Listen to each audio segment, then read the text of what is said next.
is Messi! It is the cleanest of clean finishes from the best on the planet. It's time for the biggest sports stories. Liverpool, the champions of Europe, are top of the world. The biggest interviews. That such a great spectacle is ruined by such thuggish behavior. And all the analysis right here. He's the one player that has the arrogance to think that he can play in any stadium in the world and any pitch in the world in front of any player in the world and take them on. Every weekday, it's my sport, it's your sport. It's ZiFM Sport. Let's join the team for the biggest show in the world of sport on ZiFM Stereo. My station, your station. It's a very good evening, Zimbabwe, and welcome to this edition of ZiFM Sport on a Friday. Fire Friday, Party Friday. Now, normally we'd be building up to what should be an exciting weekend in the world of sport, but there has been no sport. But that hasn't stopped the stories coming in, and we at ZiFM Sport have endeavored to keep you on the pulse of everything you need to know at home and internationally in what our producer has dubbed the Lockdown Edition. My name is Mike Madoda, and with me is the team: Chris Gray, Barry Manandi, Alois Munjira, and our producer, Sean Tafirenyika. It's good to see these guys back, of course, and Chris, I know you can't live without your coffee, so where have you been getting your coffee from? So I actually have a coffee machine, guys. That's the level of my addiction. I went out and purchased an entire coffee machine. So all I have to do is buy the little pods, thank goodness. Well, you should have bought a ventilator, Chris, perhaps. It would be more useful in these times. No, not really, actually. I don't think I'm in that tax bracket yet. Maybe Barry would be able to get us. Not a chance. All I've done over this lockdown is just put on weight. But I must say that Alois Munjira's fitness videos have been an immense help. I watch them every morning, sleeping on my bed, and I'm inspired to work, but never actually do work out. So, Munj, thanks for your videos. One of these days, I'll actually work out. Yes, Barry. I know that there are people like you that are lazy to go up and work out.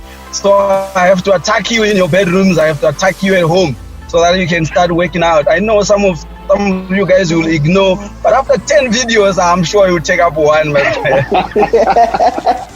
Yeah, and of course, you can get Alois Munjira's workout videos if you follow him on his social media credentials. You can follow this show at ZiFM Sport. And what can you look forward to on this evening's edition? On the home front, reigning Castle Premier Soccer League champions FC Platinum have sent out a chilling warning to their challengers that they intend to grab every piece of silverware on offer this season, including the Premiership title. In international sport, Joe Root says the quality of cricket and people's safety must not be compromised if England are to play any international matches this European summer. In Around the World in 60 Seconds, we begin in the United States, where Formula One have revealed that racing circuits, which were not on their original 2020 calendar, could host Grand Prix this season. In Australia, Anthony Joshua and Tyson Fury should settle commitments to set up a Super Bowl fight, with America still the preferred venue, says top-ranked President Todd DeBerth. And in New Zealand Rugby will lay off half of the organization's full-time staff and have the other half reapply for their jobs as part of cost-cutting to cope with the impact of the coronavirus outbreak. In the beautiful game, we start off in the Premier League, where the toxic rift over plans to complete the season at neutral venues has deepened, with positions becoming more entrenched amid mounting threats over the consequences of clubs failing to break the deadlock. In La Liga, Ivan Rakitic insists he's very happy at Barcelona and hopes to still be at the club next season. In the Bundesliga, football is back next week and the date for Der Klassiker has been announced. The potential title decided between Bayern Munich and Borussia Dortmund will be played during the weekend of the 26th and 27th of May. And in Serie A, the season has been thrown into limbo after Sampdoria players, including one who had previously recovered and 3 from Fiorentina, tested positive for coronavirus. The Power Play on ZiFM Sport. Fire Friday. And to kick off the show, our Power Play. And today, it's a new track from Charlie XCX. It's called I Finally Understand. And having the full team around the table yet distanced, The Home Front. Local sports news and analysis.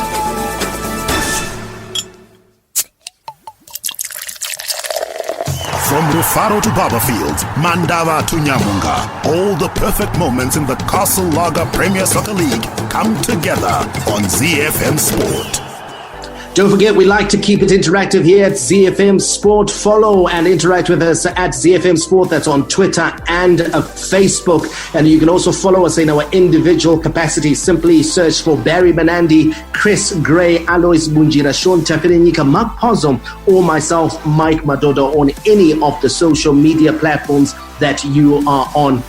We are kicking off here at home, and reigning Castle Lager Premier Soccer League champions FC Platinum have sent out a chilling warning to their challengers that they intend on grabbing every piece of silverware on offer this season, including the Premiership title. The Zhishavane Bay side already has one trophy in its cabinet. That's the Castle Challenge Cup, after they beat Highlanders 2-0 in what was meant to be the 2020 Premiership season opener in March, before the COVID-19 pandemic forced a halt of gatherings and all sporting activities.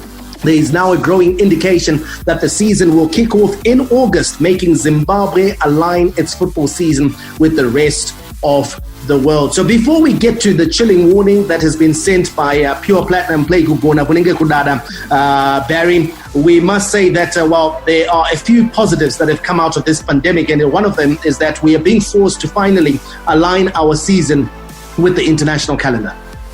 Yeah, tragic that we're being forced, Michael. But in truth, the good thing is that it's finally being done.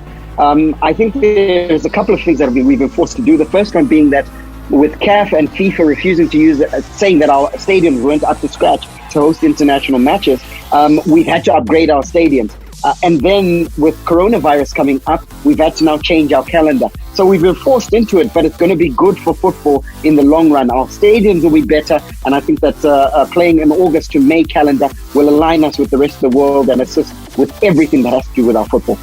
Well, our football pundit here at ZiFM Sport is Alois Bunjira, former Warriors, former Makepe, Mamelodi Sundown, Bidvest Wits, and of course he's a man who passionately loves the game. Now, Alois, when you hear a coach like Peter de Jong talking about sweeping everything before them this coming season, those are lofty targets that he's setting his team. And, you go back to 1996, Alois Bunjira, when you really became a household name here in Zimbabwe.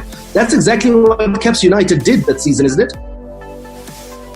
Yes, Mike. I like the kind of talk that Young is bringing. I've always talked about it. I like people that are buoyant. I like it. I like it when coaches and players are cocky. It shows confidence. It also brings in their fans to actually believe in the team. So I'm actually happy. You're talking about 1996. We were like that. We were cocky. Stephen Kwashi was out in the news. Even Shepard Bwanya, the chairman, was out in the news that we have assembled a big team, a good team that are going to take a lot of trophies, sweeping everything on board. And we did exactly that. And you know what? The fans came with confidence to actually come and support because they believed. The seed of belief was planted in them. So here is a coach who is actually planting a seed of belief into his fans, into his players, into his executive, that we want to do this. I like that kind of talk. And he has got the players to do it. He has got the team to do it. He has got the finances to do it. So why not? They've already collected, like you say, they've already collected one trophy on offer this season. So they've got it in the bag.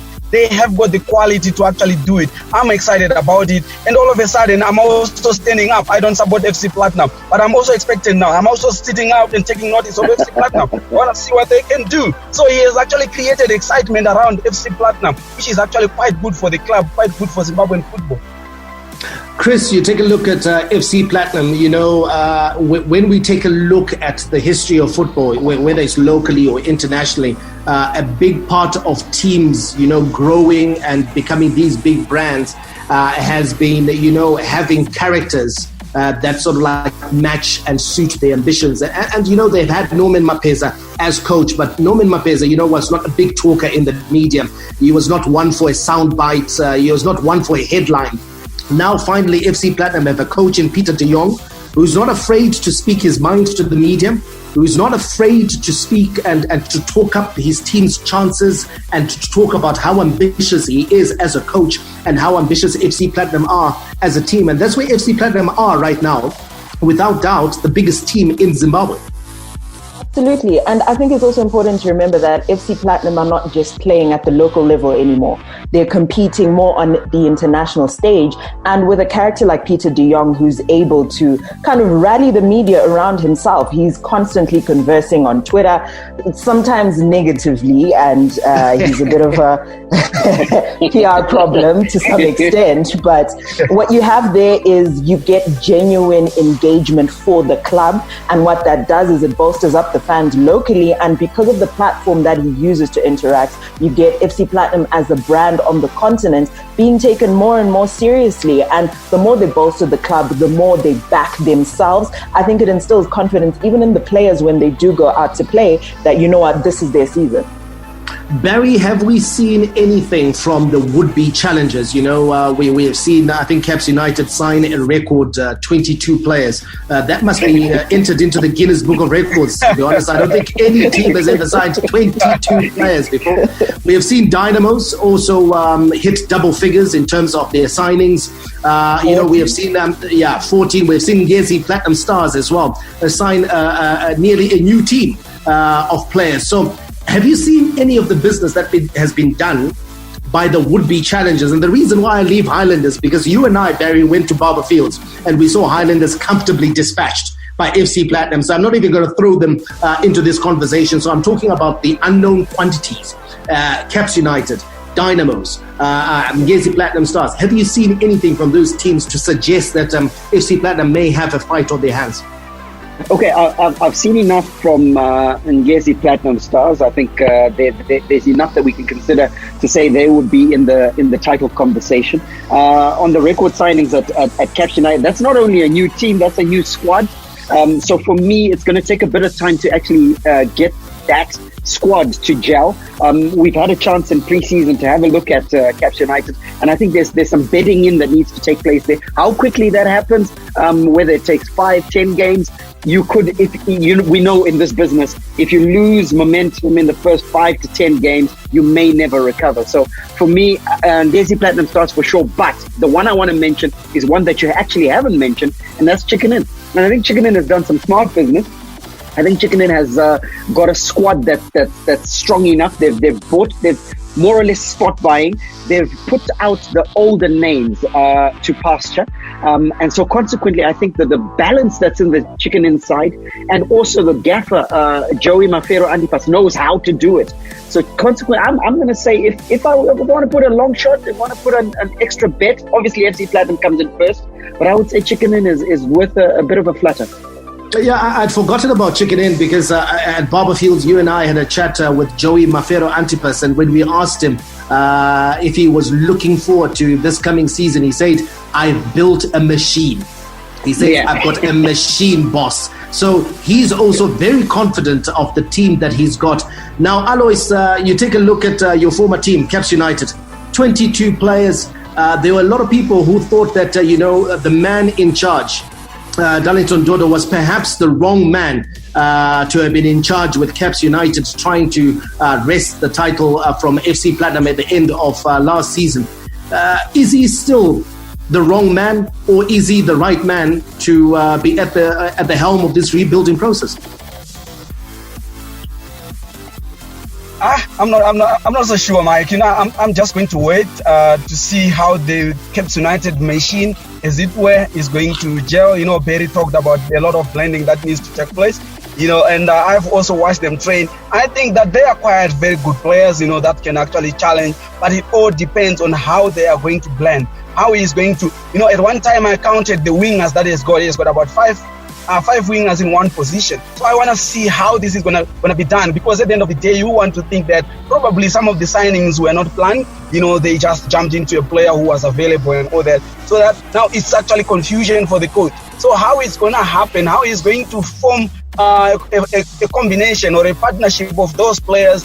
I have to wait and see, because we haven't seen them. We haven't seen them playing in a competitive match and all that. So let's wait and see. But when you look at the players, the roster, it's very appetizing, it's very appealing. It might just be a very good team when blended well. So we want to see if he is going to be blending that team very well. Because as one-on-one players, if you go for player, they've got a team that can actually challenge for the championship. How they put up as a team is always going to be a puzzle for us. We don't know. 1 or 2, 3, 4 games into the season, we might have a very good picture about them. Okay, so the challenge certainly is for the Caps United technical bench. Now, Chris, normally, you go back 10 years ago in a conversation of this nature, when we're talking about the teams with a shot at the title, the names Dynamos, Highlanders, Caps United would loom large. And here we are talking about FC Platinum, Ngezi Platinum Stars, chicken in. There's a real danger that even Dynamos, as big and as successful as they are, could be swept away in history if they don't get their act back and they have an opportunity to try and do so this season. Can they? It depends. I think when we look at Dynamos every season, at the beginning of the season, it looks hopeful. It looks like they finally got their act together. It looks like we might finally see a team that's going to knit together and, represent the old guard, as it were.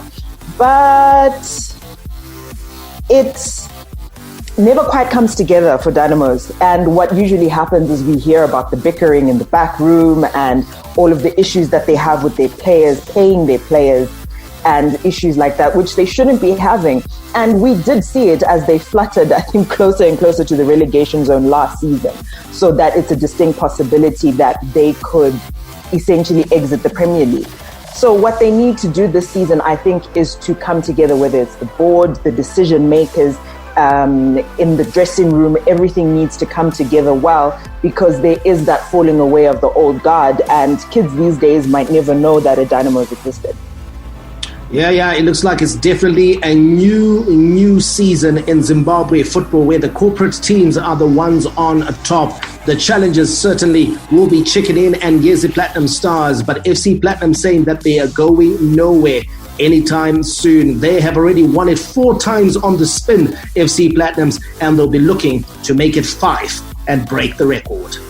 Hi, I'm Clemens Matau, chicken in midfielder. You're listening to ZiFM Sport. All right, now on to our local sports news roundup. Now in athletics news, the National Athletics Association of Zimbabwe has revealed the global lockdown could scupper their participation at the World Athletics Half Marathon, which has been postponed to October. The event was initially scheduled for the 29th of March in Gdańsk in Poland, before it was moved to the 17th of October due to the COVID-19 pandemic. With the meeting now likely to take place in October, NAAZ President Tendai Tagara said their decision will depend on whether there is an improvement in the prevailing environment.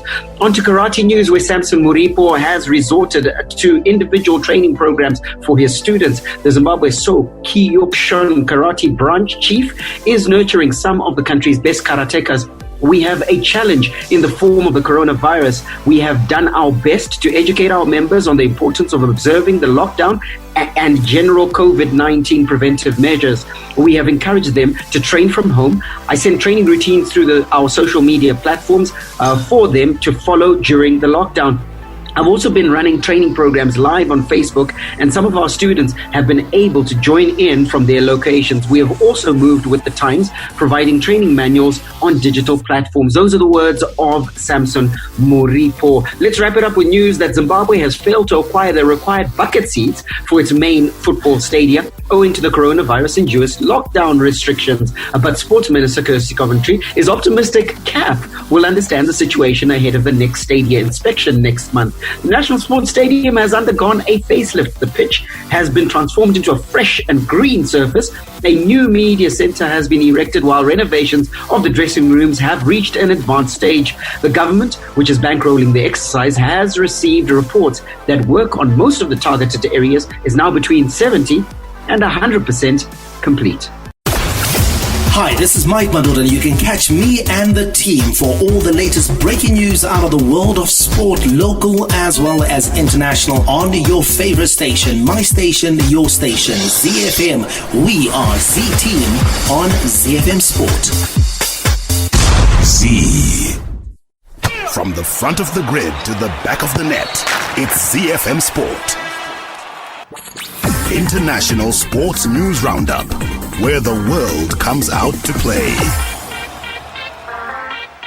Our international sports news roundup starts with cricket news, where Joe Root says the quality of cricket and people's safety must not be compromised if England are to play any international matches this European summer. A report in The Guardian has suggested that an England squad of around 30 players could be quarantined for up to 9 weeks in a biosecure environment in order to fulfill test series against West Indies and Pakistan amid the coronavirus pandemic. Now, Joe Root believes Test cricket shouldn't be played if social distancing rules mean the game is compromised in some way. Let's hear what he had to say around that subject. I think it'll all come down to what the government decide we're allowed to do. We're obviously tied behind their decision making, and all we can do is try and plan as best possible, make sure that guys are fit and ready to go if and when we're given the chance.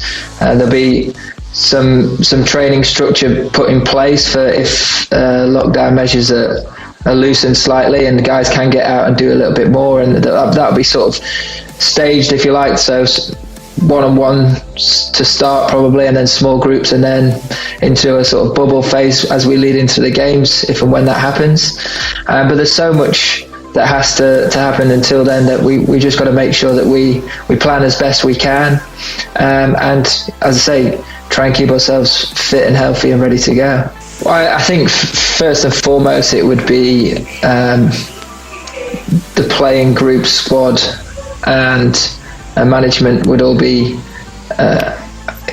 almost, if you look at it from a housing point of view, you'd be in your own little house, so that part of the hotel would be sectioned off and you'd all be together throughout and almost like in isolation together.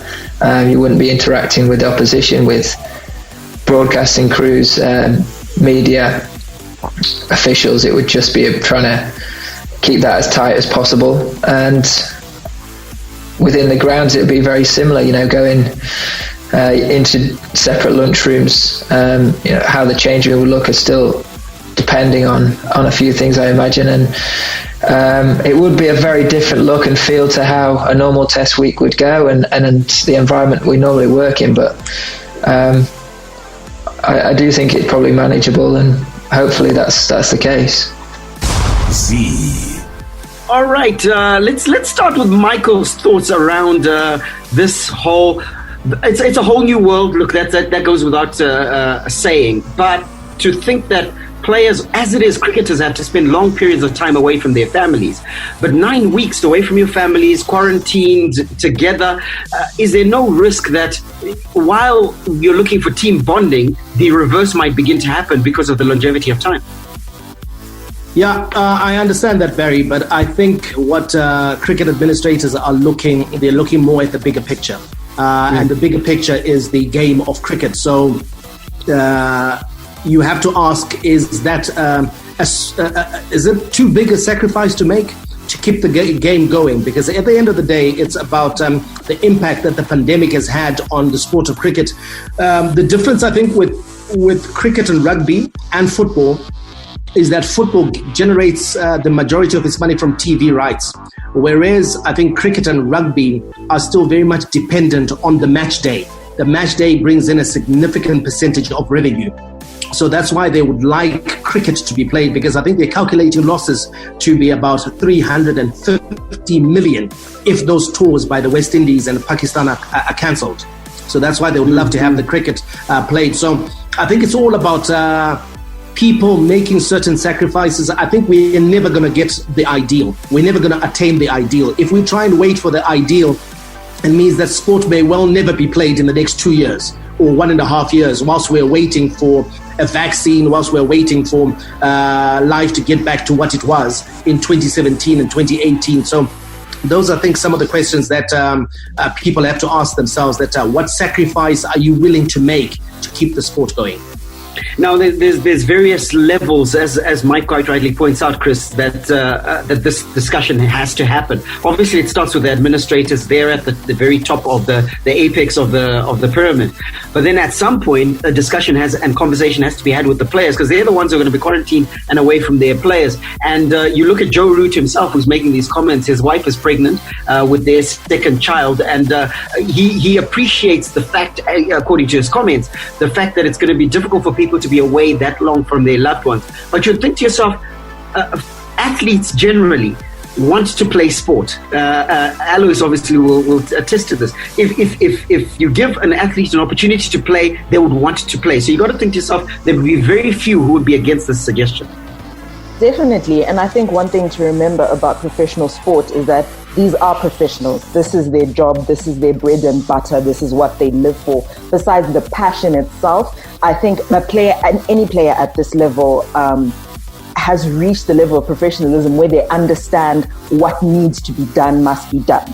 And in a case like this, Joe Root, unfortunately, his wife is pregnant, but you'll likely have a scenario where if he's called upon and the game must go on, players will likely jump onto it and go along with the administrators to say, look, you know what, even if it means being away from home for X amount of time. And another thing to remember is that these athletes travel. They're very rarely in one place for a very long time. So the idea of distance from their loved ones is, I think, something that professional athletes learn to deal with on the trot as well. So it won't be, I don't think, a significantly difficult discussion to have with players. Yeah, I think that's a good point that Chris makes, because I'm going to ask this. When England goes on an Ashes tour down under, for how long are they away from England? You know, they're in Australia for 2 months. They're in Australia for easy, sometimes from 3 months. You know, they spend the back end of November, entire December, and then they get into the one day and T20 series in January. So, of course, they then do have the week where their spouses, the wags, are brought in, but they are used to spending long periods of time away from their families. So, like I say, I don't think it's a big sacrifice to make, to be honest. Yeah, it certainly doesn't seem that way. And also, quite a few cricketers have already come out and said that they're willing to be quarantined and willing to carry on. Mark Wood, England seamer, has already come out and said that he's willing to be quarantined to ensure that the game does go ahead. He realizes that staging games and them playing cricket is inextricably linked to them actually earning from their living. Not only that, but also playing the sport that they love. Lots of boxes to tick here, because cricket and to an extent rugby have a slight differentiation from football, whereby the travel element comes in and looms large, because cricket teams have got to be able to travel. And we know right now there's lots of travel restrictions. Airlines are grounded at the moment. So lots of boxes to tick. We'll keep you appraised as to what's happening right here on ZiFM Sport. Hi, my name is Sean Williams, Zimbabwe cricket captain. You're listening to ZiFM Sport. Z.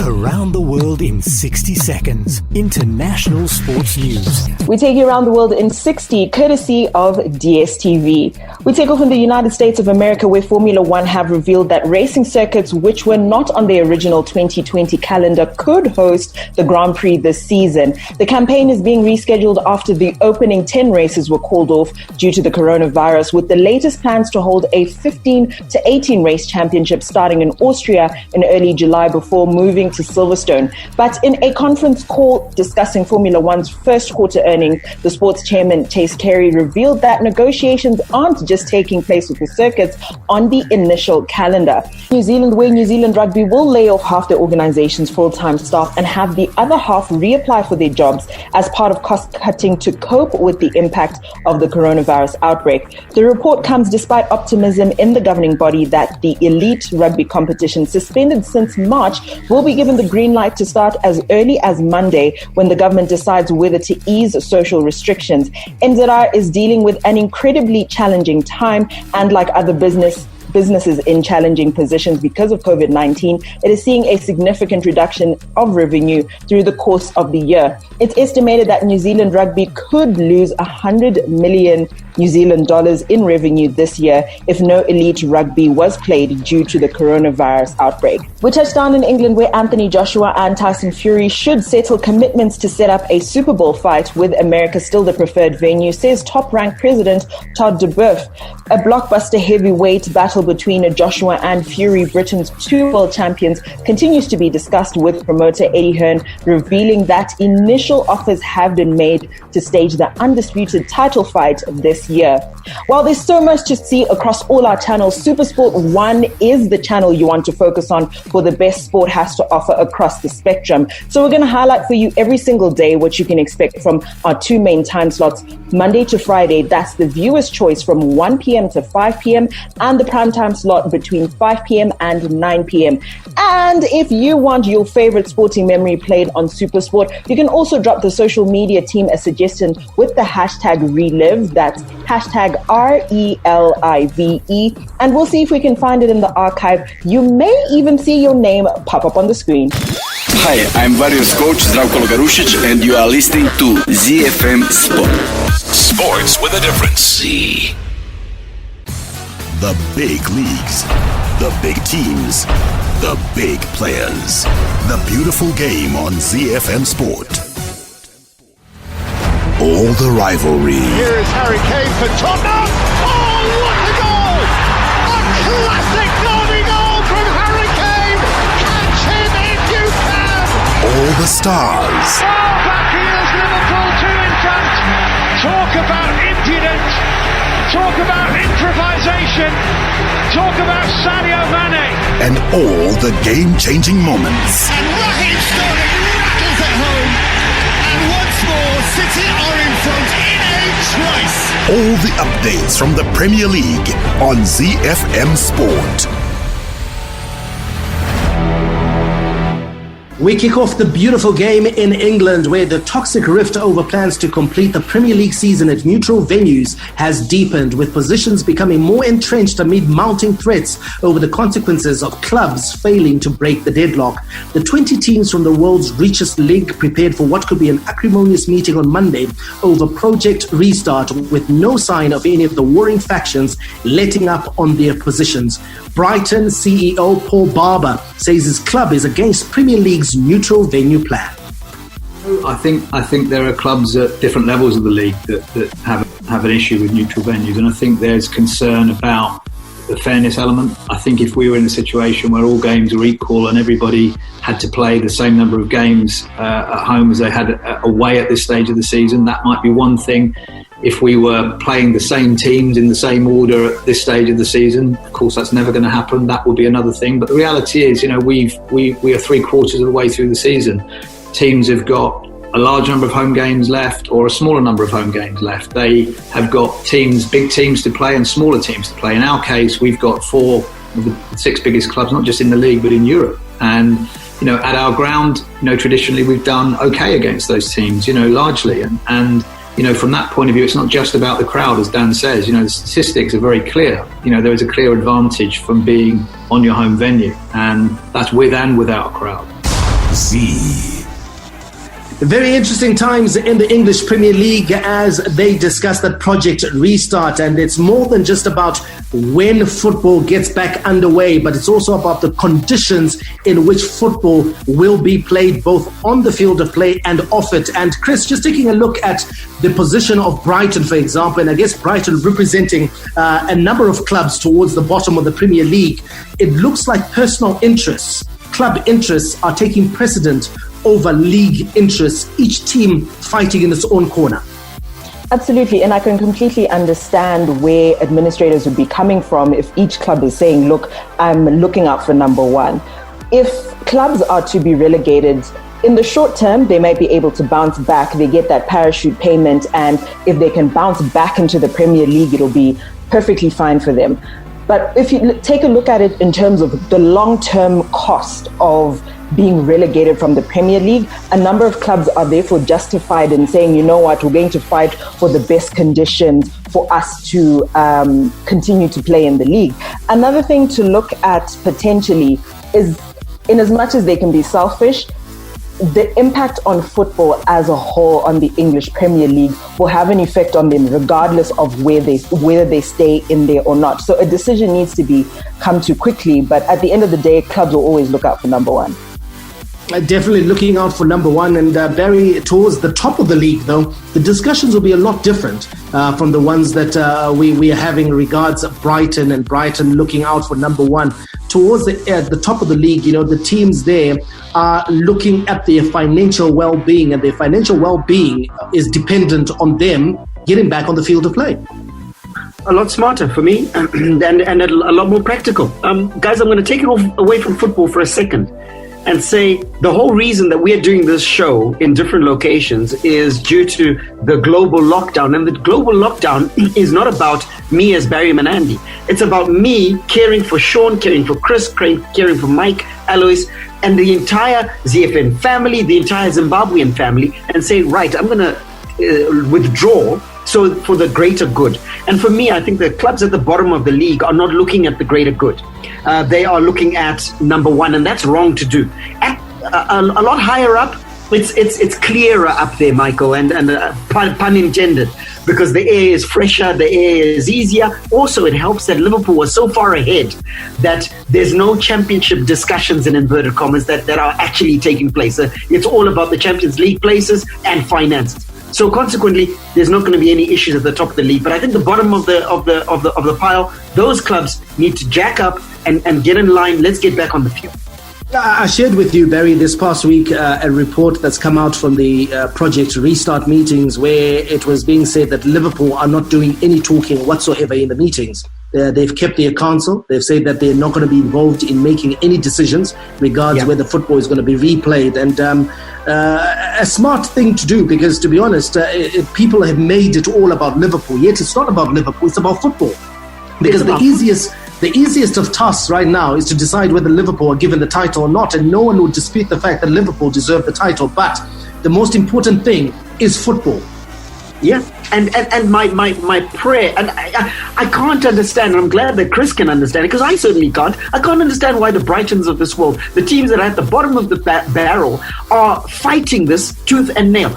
Number one, the biggest advantage, guys, and I correct me if I'm wrong, the biggest advantage that teams get, whether here in Zimbabwe, okay, let's remove Zimbabwe because sometimes the grounds can play a role. But on the billiard top patches, the billiard top patches that are out in England, you're not preparing a deck that's against Man City at any venue outside of the city of Manchester Stadium, and the real advantage you get is from the fans. And your fans aren't going to be allowed into the stadium. It's an empty stadium. So what advantage are you fighting for? Why are you fighting this? Get back on the field, whether it's a neutral venue, whether you're playing at the Seagulls' home ground, you're still getting the same conditions. It is still the same dimensions of a football field.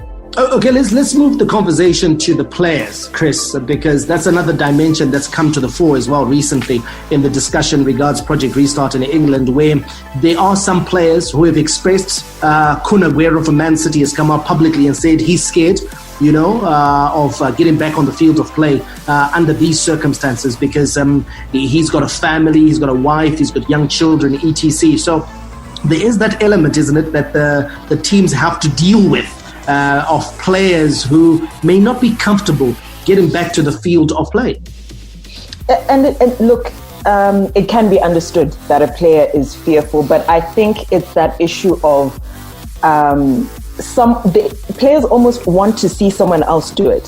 So you take a look at what's happening out in Germany. Once German players step onto the field, once that starts going again, I think that's what's going to bolster up everyone else's confidence, is this can be done, especially for the players themselves. I think in as much as management can say XYZ to players, I think player to player, those conversations are actually what would inspire more confidence in another player, because these players can relate to each other on a different level. They're all playing at the same time. They're probably at the peak of their careers, and they all do have families, well, most have families. So I think it's going to be, I want to see what happens when someone else does this first. And I think that's what will inspire players to get back on the field. Horsepower unmatched. Torque to beat the best. Speed unrivaled. Sleek and easy on the eye. Let's get behind the wheel of football engineered to perfection. The Bundesliga, made in Germany. Some great news for sports fans anywhere. Action gets underway in the Bundesliga on the 16th of May, and the date for the Klassiker has also been announced. The potential title decider between Bayern Munich and Borussia Dortmund will be played during the weekend of the 26th and the 27th of May.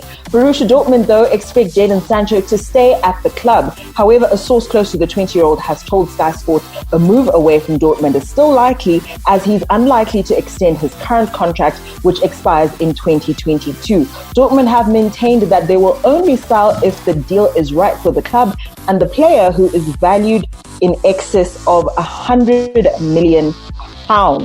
Barry, for you, Jadon Sancho staying at Borussia Dortmund, is this a player that they would need to retain? And if he were to leave, where do you think he's going to go?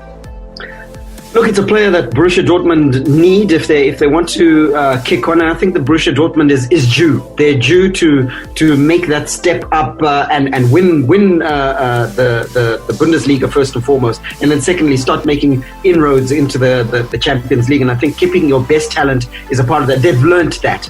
The tragedy is that Jadon Sancho has been a discussion and subject of transfer speculation for so long that I don't see it happening. I think they're going to have to sell.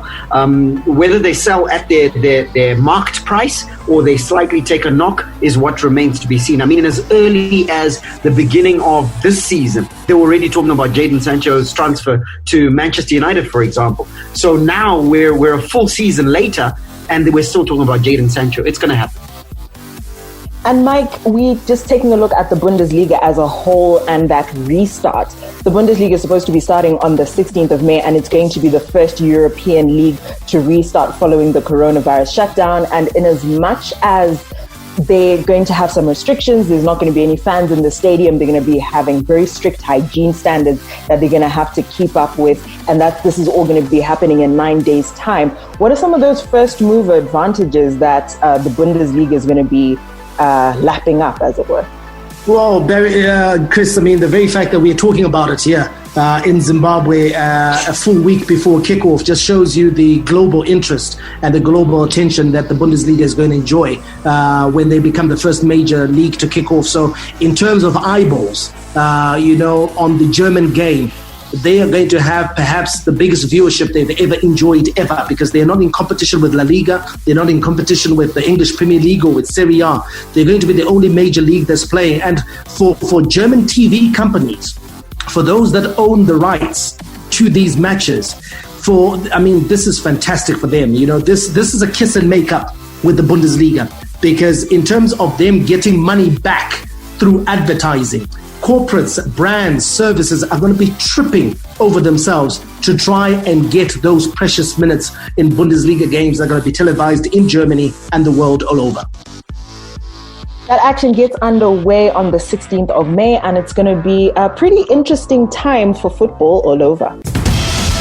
The league that makes football oh so beautiful, where artistry and strokes of genius are the order of any day, where the game is played with a smile and the little master creates his magic. It's Lionel Messi! All the news from the Spanish La Liga on ZiFM Sport. The goal the world wants it! All right, let's wrap it up with two quick updates from Spain and Italy, where in La Liga, Ivan Rakitic insists he is very happy at Barcelona and hopes to still be at the club next season. The Croatia midfielder was one of a number of Barca players offered to Paris Saint-Germain at the end of last season as part of a potential deal to bring Neymar back to the Camp Nou. That deal did not materialize, and Rakitic was left annoyed with Barca, reminding them he is, quote, not a sack of potatoes you can do anything with. Well, we know now, recent speculation has been that he might move to Sevilla. So that's one to watch. Will he stay or will he go? Let's wrap it up in Serie A, where the season has been thrown into limbo after 4 Sampdoria players, including one who had previously recovered, and 3 from Fiorentina have tested positive for coronavirus. Top clubs in Italy are testing team members and staff as they prepare to return to training facilities this week for individual sessions.